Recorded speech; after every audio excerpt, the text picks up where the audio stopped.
Kuklinski, we're going to conduct a bat search here. Put your arms out.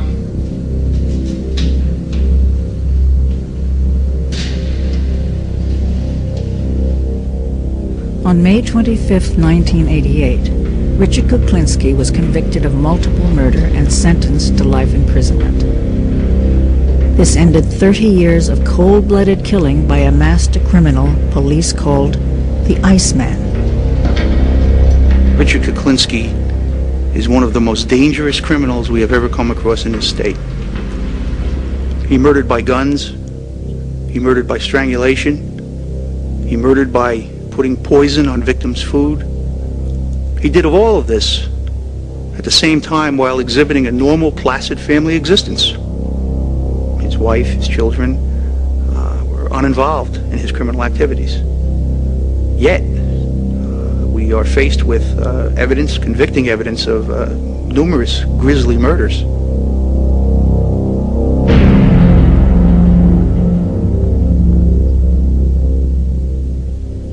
How many people have you killed? Oh, an approximate guess.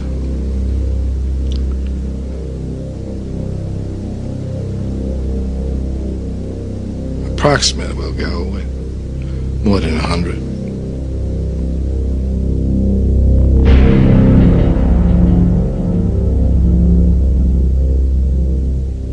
How do you feel about killing? I don't. It doesn't bother me. It doesn't bother me at all. I don't have a feeling one way or the other. I think if I had a choice, I wouldn't.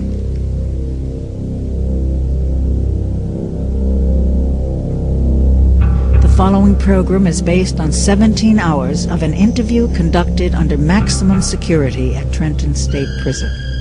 Law enforcement officials allowed our cameras unprecedented access in an attempt to uncover details of various unsolved crimes. It was also hoped that the interview would help to penetrate the mind of Richard Kuklinski, a mind made for murder.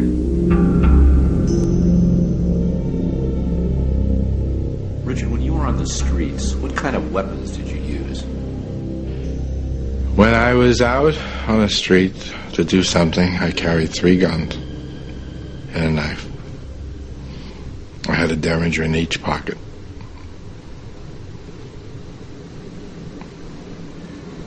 And a gun on my ankle, a bigger gun just in case, and a knife. And it all depends how it came about. You indicated yesterday that you used a shotgun. Grabbed a stomp light or something like that, or? I had a red light. We were following this fellow. We pulled up at a red light, came alongside of him, and shot the shotgun, took his head off. He never saw the green light. It was a sawed-off shotgun. It was very, as a matter of fact, when it happened, it surprised me. I expected the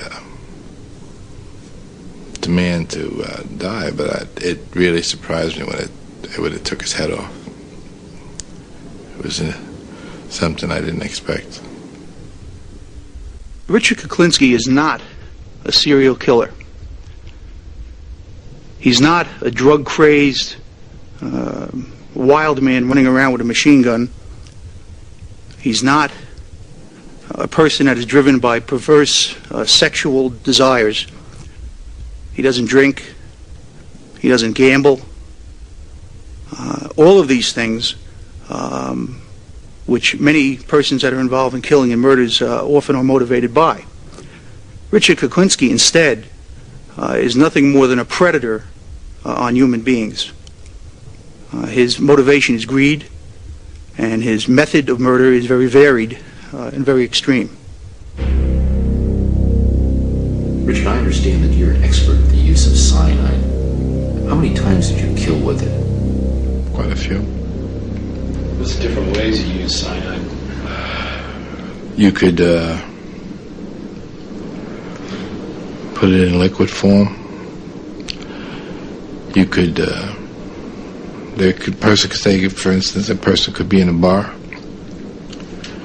You bunk into them possibly by mistake, or say you were intoxicated, spill the drink on them, and leave. Everybody just looks around, thinks you were drunk or that you just had an accident or something, and meanwhile, it's soaking through their clothes into their pores and into their system. And eventually, they'll die. I've been in a restaurant where we were eating, and the guy went to the bathroom. And while he was in the bathroom, we put a little boost in his food, and he was rushed to the hospital after that, and he died. And they buried him.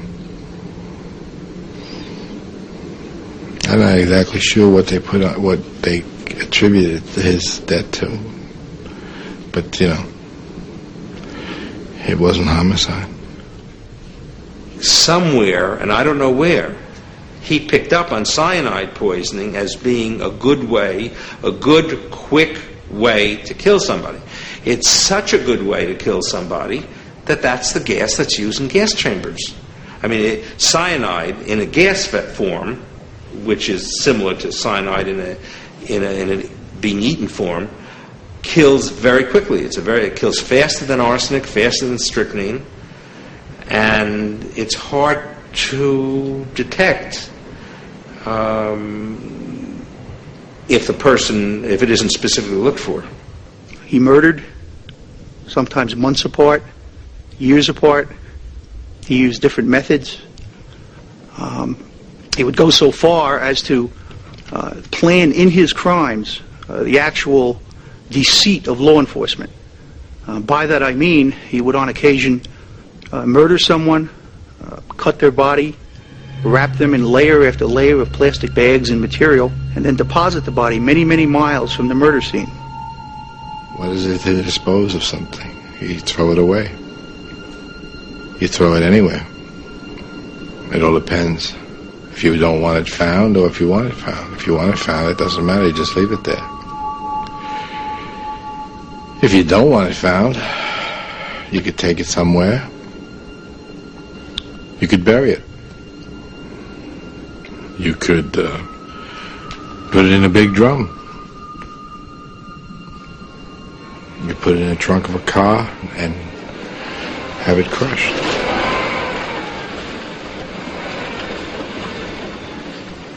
You leave it in town, you put it on a park bench. I mean, you know, you can put it anywhere you want. They found a few people sitting on park benches, I'm sure. As a matter of fact, I know they have. Are there any murders that you committed that haunt you, that you just sort of you feel and you do? Nothing haunts me. No murders haunt me. Nothing. I don't think about it. That's why it's hard for me to tell you. In order for me to be able to